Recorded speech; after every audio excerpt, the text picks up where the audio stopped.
जिगरी दोस्त। एक गांव में रोहन और सूरज दो जिगरी दोस्त रहा करते थे। गांव में उनके लिए कोई अच्छा काम नहीं था, इसलिए वो दोनों ने शहर जाकर काम करने का सोचा और अगले दिन काम की तलाश में निकल गए शहर की ओर। शहर गांव से बहुत दूर था। कई घंटों चलने के बाद दोनों दोस्त एक पेड़ के नीचे आराम करने के लिए बैठे।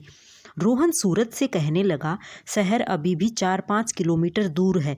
लेकिन सूरज ने कहा, नहीं, शहर मात्र 2-3 किलोमीटर दूर है। इसी बात पे दोनों में बहस होने लगी। अचानक सूरज ने रोहन को जोर से एक चांटा मार दिया।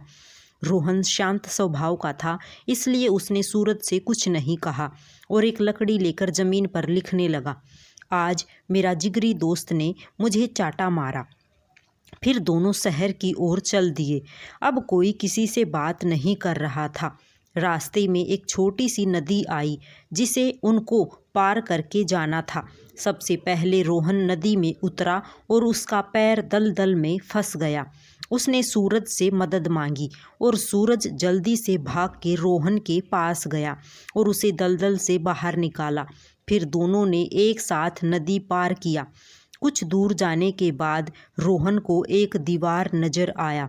वह एक पत्थर ढूंढ के दीवार पर लिखने लगा, आज मेरे जिगरी दोस्त ने मेरी जान बचाई।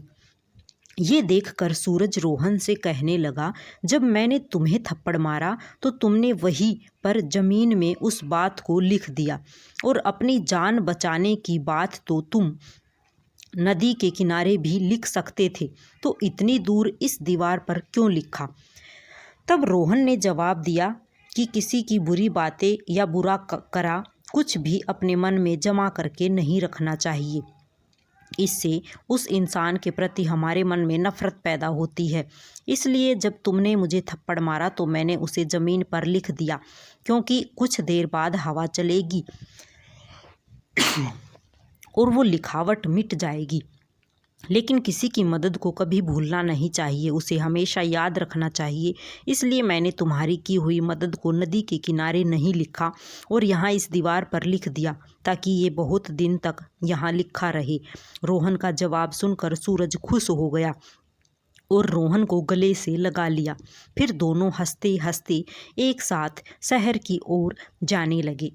ये थी प्यारी सी कहानी।